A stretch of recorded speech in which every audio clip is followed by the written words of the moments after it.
영적 주의력의 탄생. 하나님 현존이 우리 안에 자리 잡음. 의지의 주된 역할은 노력이 아니라 동의다. 향심 기도 중에 일어나는 어려움을 극복하는 비법은 그것을 받아들이는 것이다. 의지는 효력이라기보다는 영향력이다. 의지의 힘으로 무언가를 성취하고자 하면 거짓 자아를 강화시킨다. 그렇다고 적절한 노력을 기울이지 않아도 된다는 뜻은 아니다. 처음에는 의지가 이기적인 습관에 길들여져 있기에 우리는 그 습관에서 빠져나오도록 해야 한다. 하지만 우리가 내적 자유의 사다리를 타고 올라갈수록 의지의 활동은 점차 동의의 활동으로 바뀐다. 말하자면 하나님의 오심과 은총의 선물에 동의하는 것이다. 하나님께서 더 많이 활동하시고 우리가 더 적게 활동할수록 기도는 더 좋아진다. 처음에는 우리가 거룩한 단어를 계속 반복해야 한다고 의식한다. 그러한 활동을 표현하는 더 좋은 방법은 우리가 거룩한 단어로 돌아간다고 말하거나 우리 의식 속에 거룩한 단어를 부드럽게 놓는다고 말하는 것이다. 거룩한 단어는 의지의 섬세한 움직임을 상징한다. 우리는 하나님 현존에 계속해서 동의한다. 그분은 이미 현존하시기 때문에 그분을 잡기 위해 손을 뻗을 필요가 없다. 거룩한 단어는 하나님 현존에 동의한다는 상징이다. 결국 의지는 상징의 도움 없이 저절로 동의하게 된다. 기도에서 의지가 하는 일은 주로 받아들이는 일이다. 받아들이는 일은 가장 어려운 활동 중에 하나다. 그리고 향심 기도에서 하는 주된 일은 하나님을 받아들이는 것이다. 향심 기도는 하나님께 360도로 우리를 열어드리는, 즉 완전히 마음을 여는 방법이다. 하나님께 자신을 승복하는 것은 더욱 발전된 동의다. 변화는 전적으로 하나님께서 하시는 일이다. 변화가 일어나도록 우리가 할 수 있는 일은 아무것도 없다. 우리는 변화가 일어나는 것을 막을 수 있을 뿐이다. 이 기도가 습관화되면 신비스럽고 분간할 수 없으면서도 평화로운 현존이 우리 안에 자리 잡게 된다. 어떤 사람은 하나님께서 그들 안에 살고 계심을 느낀다고 말한다. 언제나 거기 있는 평온한 현존은 그들이 마음을 차분히 가라앉힐 때 그들의 기도 방법이 된다.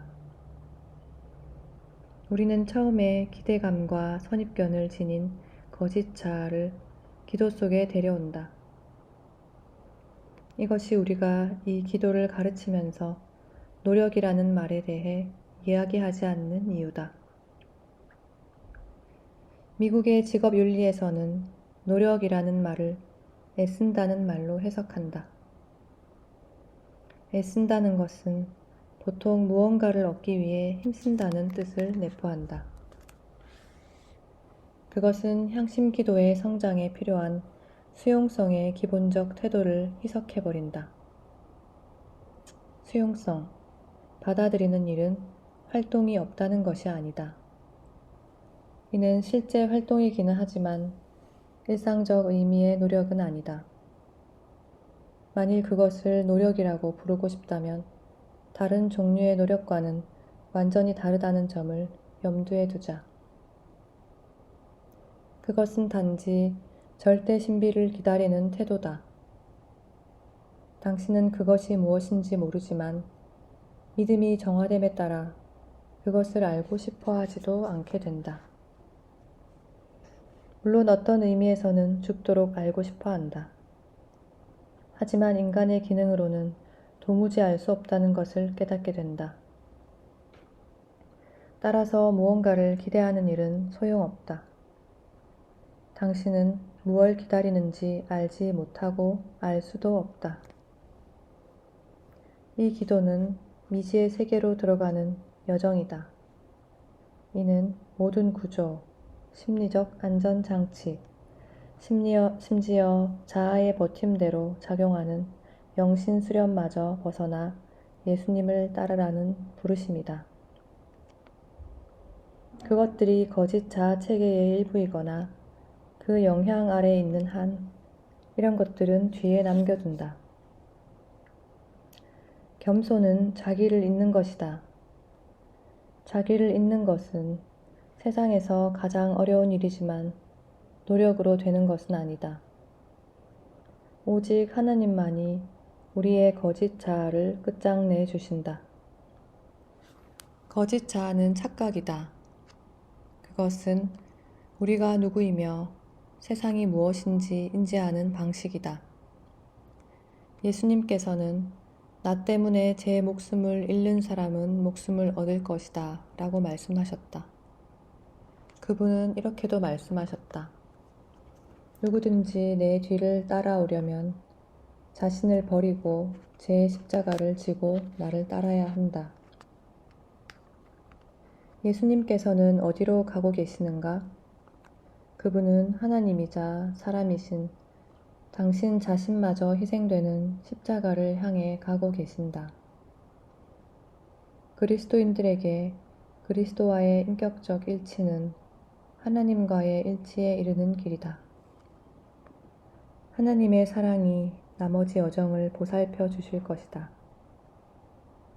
그리스도교의 영적 수련은 먼저 거짓 자아를 와해시키는 데 목표를 둔다. 그것은 하나님께서 우리에게 성실성의 증거로서 요구하시는 일 같다. 그리하여 그분께서는 우리의 정화를 떠맡으시고 뿌리 깊은 이기심을 분명히 보여주시면서 우리가 그것을 포기하도록 초대할 것이다. 우리가 동의하기만 하면 그분은 그것을 없애주시고 성령의 열매와 은사를 통해 그분의 마음과 정신으로 대체해 주신다. 인간 발달의 어떤 단계에는 위기의 순간이 있다. 예를 들어 초기 청소년기와 청년기 직전 시기가 그렇다. 이와 마찬가지로 영적 발달에서도 우리가 더 높은 의식 단계로 부름받을 때마다 위기가 온다. 우리는 위기가 시작되면 거짓 자아에 필사적으로 매달린다. 이 성장 과정에 저항하면 더 낮은 단계로 퇴행할 수도 있다. 성공이냐 실패냐, 성장이냐 퇴행이냐 하는 선택의 기로에 서 있는 것이다. 만약 퇴행하면 우리는 거짓 자아를 강화시키게 된다. 그러면 하나님께서 우리에게 새로운 도전의 기회를 주실 때까지 기다려야 한다. 다행히도 그분은 우리를 위한 계획을 갖고 계시며 결코 포기하지 않으신다. 복음서에서 예수님이 사도들을 훈련시키던 방식에서 그 유형을 볼 수 있다. 그분은 우리를 비슷한 방식으로 다루신다. 복음서에 등장하는 가나안 여인은 십자가의 요한 성인이 감각의 밤이라 일컫는 위기를 겪는 사람의 예다. 여기서 위기란 감각과 이성에 대한 의존에서 성령께 대한 순명으로 옮겨가는 움직임을 시작하는 것이다. 이 여인은 다른 많은 사람이 그랬듯이 예수님께 다가가 자기 딸을 고쳐달라고 청했다. 이 여인은 문제가 생기리라고 예상하지 않았다. 여인이 무릎을 꿇고 간청했지만 예수님은 대답하시지 않았다. 땅에 엎드려 절했지만 여전히 냉대를 받았다. 예수님께 그토록 혹독한 취급을 받은 사람은 아무도 없었다. 그녀가 땅에 엎드렸을 때 예수님은 자녀들의 빵을 집어 강아지들에게 던져주는 것은 좋지 않다라고 말씀하셨다. 그 의미는 분명하다. 그러나 그녀는 주님, 그렇습니다. 그러나 강아지들도 주인의 상에서 떨어지는 부스러기는 먹습니다. 라고 놀라운 대답을 했다. 예수님은 몹시 감동하셨다. 그분의 이상한 행동은 그녀를 가장 높은 차원의 믿음으로 끌어올리기 위함이었다. 대화 말미에 그분은 다음과 같이 말씀하셨다. 내 믿음이 참으로 크구나. 내가 바라는 대로 될 것이다. 우리도 그 위치까지 이르기 위해서는 퇴짜, 무응답, 그리고 명백한 거절을 체험할지도 모른다. 어떤 사람들은 하나님께서 자신의 기도에 결코 대답하지 않으신다고 불평한다. 왜 하나님께서 대답하셔야 하는가? 그분은 우리 기도에 대답하지 않으심으로써 우리의 가장 큰 기도에 응답하고 계신다. 그것은 변화되는 것이다. 때때로 나는 아무런 생각을 하지 않는다. 오로지 자기 인식만이 있다. 내가 그것을 내버려둬야 할지, 그것을 인식하는 채로 있어야 할지 모르겠다. 아주 중요한 질문이다. 아무런 생각이 없다는 것을 인식하면 사실 무언가를 인식하고 있는 것이며 그것은 생각이다. 그 시점에 아무런 생각도 없다는 그 인식을 잊어버릴 수 있다면 당신은 순수 의식으로 옮겨갈 것이다. 그러한 상태에서는 자기 의식도 없다. 당신의 일상적 기능이 한데 되돌아오면 평화로운 쾌감을 느낄 수 있고 그것은 잠들지 않았다는 좋은 표시다. 우리가 가는 곳이 하나라는 것을 깨닫는 것이 중요하다. 그곳에서는 인식하는 자와 인식하는 행위와 인식 대상이 모두 하나가 된다. 인식만이 남는다. 이것이 바로 하나님과의 일치다. 거기서는 자기 성찰도 없다. 그 체험은 일시적이지만 그것은 당신을 관상 상태로 인도한다. 하나님과 일치되어 있다고 느끼는 한 그것은 온전한 일치일 리 없다. 생각이 있는 한 그것은 온전한 일치가 아니다. 온전한 일치의 순간에는 아무런 생각도 없다. 당신이 거기서 빠져나올 때까지는 그것에 대해 알지 못한다. 처음에는 그것이 너무 막연해서 잠들어 있었다고 생각할 수도 있다. 그것은 자기 성찰의 차원에서 일어나는 주님과의 일치감과는 다르다. 영적 차원의 일치는 하나님 사랑과 지식이 함께 들어오는 것이며 그것이 진행되는 동안은 성찰하지 않는다. 우리 안에는 우리가 자신을 인식하지 않고 있다는 사실을 인식하고 싶어하는 무언가가 있다. 자기를 기꺼이 놓아버리고 싶어 하면서도 계속해서 모든 생각을 놓아버리는 방법이 아니라면 우리가 그것을 이루기 위해 달리 할 수 있는 방법이 없다. 우리가 자신에 대해 성찰하면 다시 개념 세계 속으로 들어가게 된다. 향심 기도는 놓아버리는 훈련이다. 그것은 모든 생각을 제쳐두는 것이다. 단 한 번이라도 하나님 사랑과 접촉하게 되면 당신은 세상의 모든 쾌락을 집어 쓰레기통에 던져버릴 수 있게 된다. 영적 소통에 대해 성찰하는 것은 오히려 영적 소통을 감소시킨다. 금강경은 다음과 같이 말하고 있다. 어떤 것에도 집착하지 않는 마음을 개발하도록 하여라. 이는 환시, 탈혼, 말씀, 영적 소통, 영적 능력 등을 포함한다. 영적 위안에 대해 성찰하지 않는다는 것은 상당히 어려운데 그것들을 별로 체험해 본 적이 없다면 더더욱 그러하다. 그런데 당신이 내적 침묵에 다가갔다가 여러 번 퇴짜를 맞으면 붙잡으려 하는 방법은 효과가 없다는 사실을 받아들이게 된다. 낙담하거나 죄책감에 빠지지 마라. 실패는 하나님에 대한 끝없는 신뢰로 가는 길이다. 수많은 기회가 있다는 점을 항상 기억하라. 하나님께서는 우리의 기회 목록에서 어느 것도 지워버리지 않으신다. 그분은 가능한 모든 각도에서 우리에게 계속 접근하신다. 경우에 따라 그분께서는 우리가 있기를 바라는 곳으로 밀어넣기도 하시고 우리를 슬며시 건드려 보기도 하시며 우리를 당기기도 하시고 꿰어내기도 하신다. 결국 당신은 어느 정도의 내적 침묵에 익숙해질 것이다. 향심 기도 초기 단계에서 누렸을 기분 좋은 평화가 이제는 평상적 상태가 된다. 인생의 다른 모든 것과 마찬가지로 당신은 향심 기도에 익숙해지고 당신이 받는 위대한 선물에 주의를 기울이지 않을 수도 있다. 평상적으로 기도를 시작하면서 마음을 가라앉히고 조용한 지점으로 들어가며 이제는 오직 그것만이 존재한다. 그러나 이 말이 당신의 의지가 하나님과 일치를 이루고 있지 않다는 뜻은 아니다.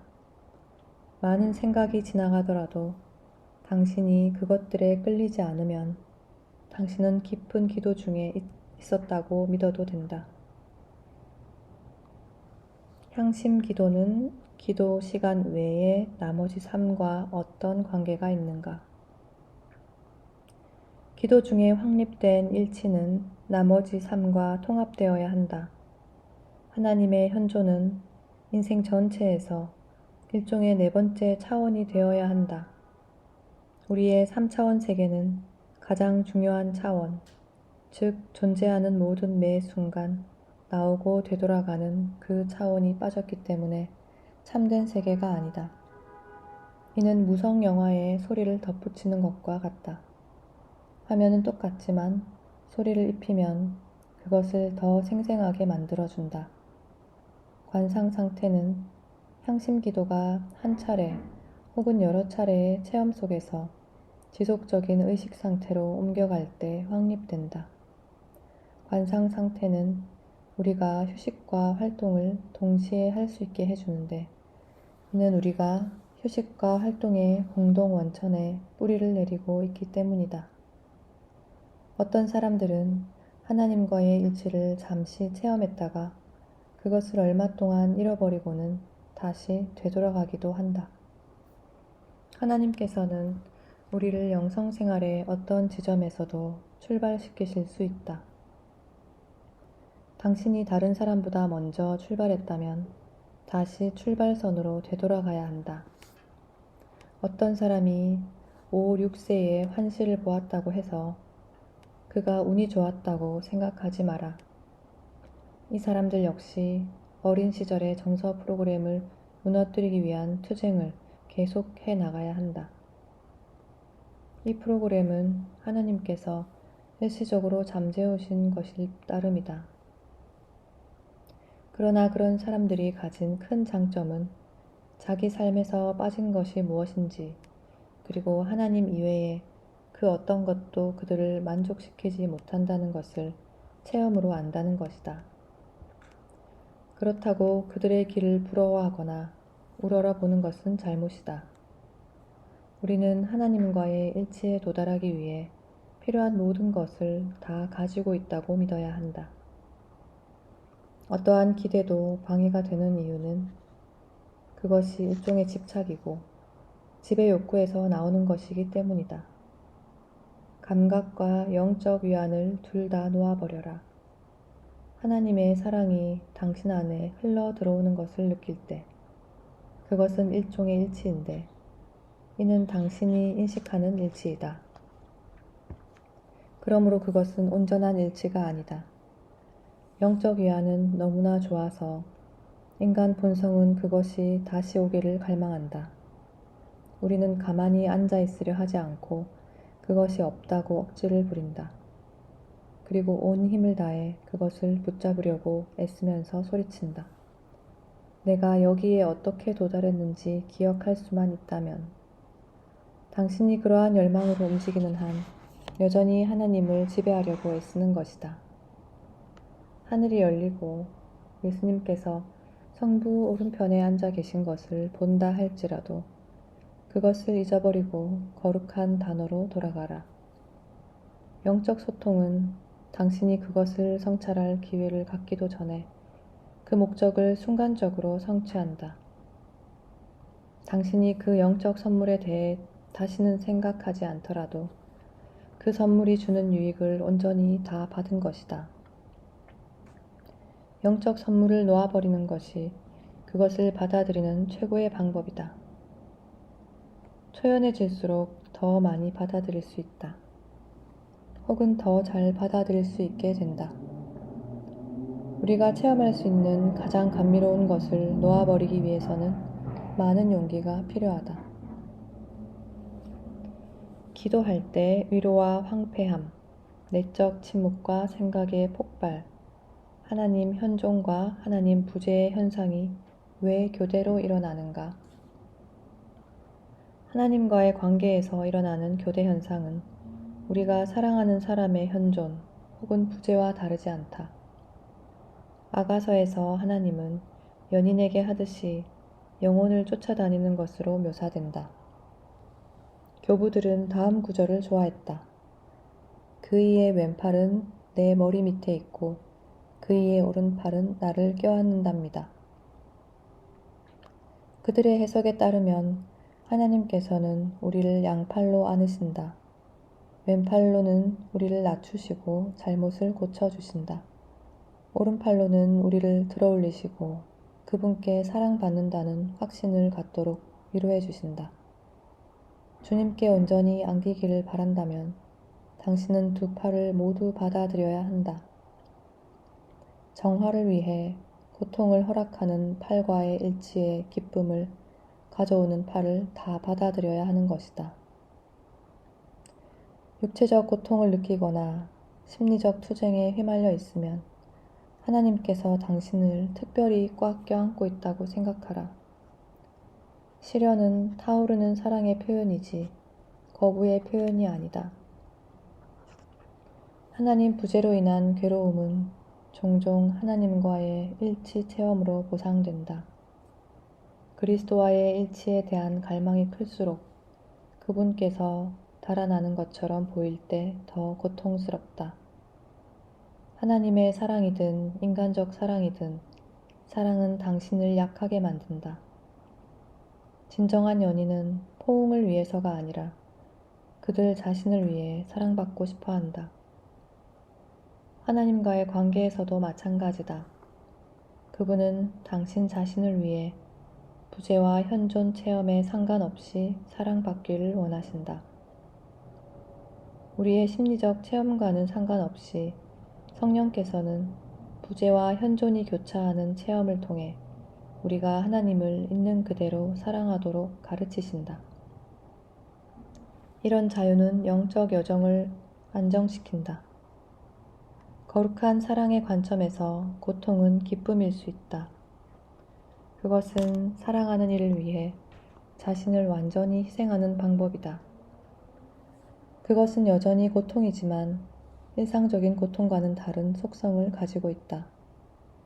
거룩한 사랑이 이러한 속성의 원천이다. 그것은 그 사랑을 완전히 표현하는 길을 고통 속에서 찾는다.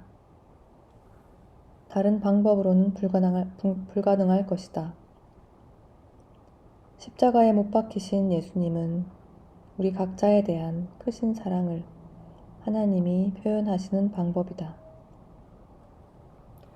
명상을 향한 내적 이끌림이 낮 동안 일상생활에서도 우리를 사로잡을 수 있는가? 그렇다. 여유가 있다면 그 이끌림을 따를 수 있을 것이다. 그러나 정도가 지나칠 수도 있다. 기도의 즐거움이 기도의 목표는 아니다. 영적 위안은 우리의 기능을 부드럽게 만들어 그것들이 입은 다양한 상처를 치료한다. 그것은 당신이 오로지 선과 악, 정의와 불의, 보상과 처벌이라는 기준으로 하나님을 대할 때와는 완전히 다른 신관을 제공한다. 하나님과 친밀해지면 형식적인 기도 시간을 과도하게 늘려서는 안 된다. 수행해야 할 의무가 있을 때는 당분간 외적 침묵에 대한 열망을 희생해야 한다. 하지만 긴급한 일이 없으면 시간이 날 때 5분에서 10분 동안 내적 침묵으로 들어가지 않을 이유는 없다. 수도회, 특별히 봉쇄 수도원에서 관상 기도는 어떻게 받아들여지는가? 관상 수도회에서는 관상 생활의 개별적 표준을 존중해줘야 한다. 하나님은 사람의 영적 발전 과정에서 어떤 시기에는 더욱 강도 높은 공동생활로 부르시고 어떤 시기에는 더 큰 고독으로 부르신다. 당신이 둘 중 하나만 가능한 공동체에 속한다면 그 상황은 관상의 성소를 충만히 표현하기 어려울 것이다. 아주 좋은 수도원이라고 하더라도 한계를 지닌다. 때때로 하나님께서는 우리를 큰 완덕으로 인도하시기 위해 제한적 상황을 이용하신다. 그러나 지금 시대에는 개인적 필요에 대한 일반적인 깨달음으로 말미암아 공동체들은 관상가들조차 욕구가 있다는 것을 기억하고 지원과 공감의 분위기에서 그들에게 필요한 것을 잘 제공해줘야 한다. 관상가들이 지니는 가장 큰 고통 중에는 하나님에게서가 아니라 타인에게서 오는 것들이 있다. 감각과 신체 속으로 흘러 들어오는 영적 위안은 관상기도의 성장 단계 중 하나다. 어떤 사람들은 기질에 따라 영적 위안에 영향을 많이 받지 않지만 어떤 사람들은 그것을 전혀 체험하지 않는다. 이것이 강하게 일어나면 몸이 근육 하나 움직이지 못하고 시간 가는 줄도 모른다. 향심 기도를 하다 보면 그것이 어떤 느낌인지 넌지시 알게 되기도 한다. 기도 시간이 빨리 지나가는 것처럼 느껴질 때 기도에 조금만 더 깊이 들어가도 전혀 시간 가는 줄을 모를 거라는 사실을 알 수 있다. 누군가 다가와서 당신을 건드리면 당신은 소스라칠 것이다. 만일 공동체가 그러한 현상을 위험한 일, 악마에게서 온 것, 아니면 겸손한 수도자에게는 잘 일어나지 않는 일로 여기면 그 공동체는 영성생활의 진보에 좋지 않은 환경이다. 안타깝게도 그러한 태도가 수도생활에서 300년 동안 일반적이었는데 이는 반관상적 분위기가 우세했기 때문이었다. 잘못된 신비주의에 대한 공포가 예수의 데레사 성녀와 십자가의 요한 성인의 저장마저 의심의 눈초리로 바라보고 종교재판소 같은 극단으로 몰고 갔다. 이제 십자가의 요한 성인은 로마 카톨릭 교회가 낳은 가장 위대한 신비가 중 한 명으로 인정받고 있다. 그런 그마저 종교재판소의 의심을 피할 수 없었다면 신학자나 영적 지도자가 아니라 자신들의 체험을 설명할 능력이 없었던 평범한 수도자들은 어떻게 되었겠는가? 관상가들은 왜 자주 가족과 공동체의 오해를 받는가? 관상기도의 은총을 받는 것과 그것을 다른 사람에게 전달하는 것은 별개의 문제다. 그 둘이 반드시 함께 가지 않는다. 때로는 실제로 관상을 체험하는 사람이 그 체험을 표현할 때 공동체 내 보수적인 사람은 당황하기도 한다. 그런 사람들은 단지 서툴게 표현하고 있을 뿐인데 이단의 딱지가 붙을 수도 있다. 신비적 언어는 신학적 언어가 아니다. 그것은 침실의 언어, 열정적 사랑의 언어, 따라서 과장의 언어다. 남편이 아내를 숭배한다고 말할 때 그녀를 여신으로 여긴다는 말이 아니다. 그는 단지 과장법이 아니라면 표현할 수 없는 언어로 사랑의 느낌을 표현하려고 애쓰는 것 뿐이다. 성령 쇄신 운동은 어떻게 이러한 관상 기도법과 어울릴 수 있는가? 성령 쇄신 운동의 큰 공헌은 현대 그리스도인들 사이에 성령, 우리에게 끊임없이 영감으로 힘을 주시고 위로를 주시며 인도하시는 분의 역동적 활동에 대한 믿음을 다시 일깨우는 것이다.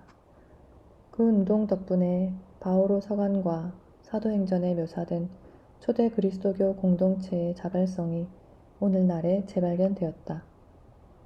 초대 그리스도교 신자들은 부활하신 그리스도 주위에 모여 하나님 말씀을 듣고 전례를 거행하고 그리스도로 변화되기 위해 공동체를 형성했다.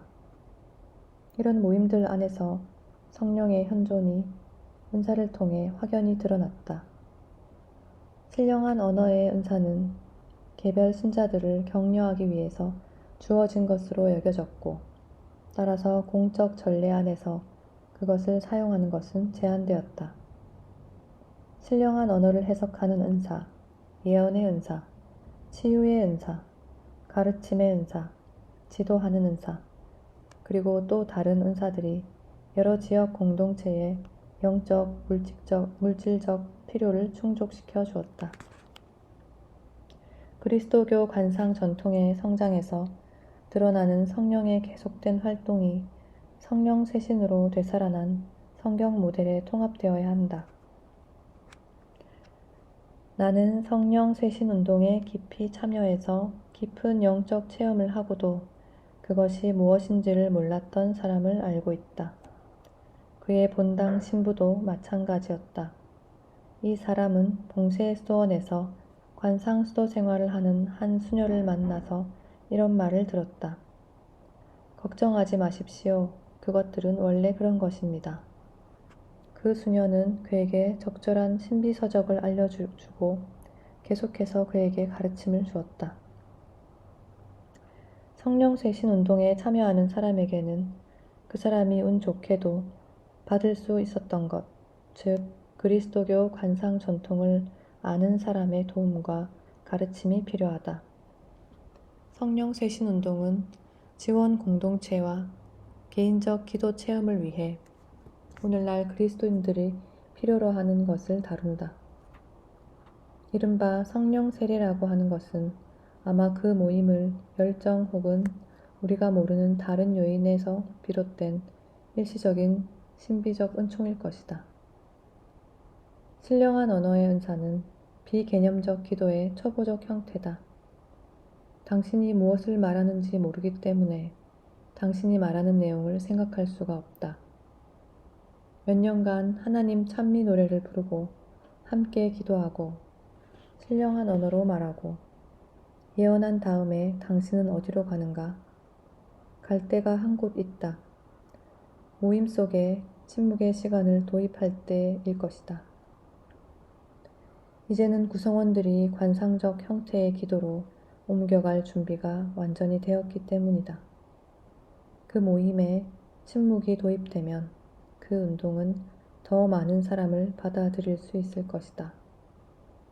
모임의 구성원은 출신과 신학적 배경이 모두 다르지만 그들 모두 영적 가르침을 포함한 도움을 필요로 한다. 어떤 성령 운동가들은 우리가 생각하지 않으면 악마가 우리 대신 생각하기 시작한다고 믿기 때문에 향심 기도를 반대한다. 그러나 사실상 내적 침묵 중에 기도하고 있다면 악마는 당신 근처에 얼씬도 못한다. 추리적 묵상을 할 때 악마가 당신 상상의 무언가를 제안하는 기회가 더 많다. 악마가 참견하여 이를 휘저어 놓는 것은 당신이 내적 침묵에서 빠져나와 감각과 추리의 세계로 다시 들어갈 때다. 성령 쇄신 운동은 엄청난 잠재력이 있다. 그러나 성령 쇄신 운동의 잠재성을 실현하기 위해서는 그것이 그리스도교 관상 전통에 열려 있어야 한다.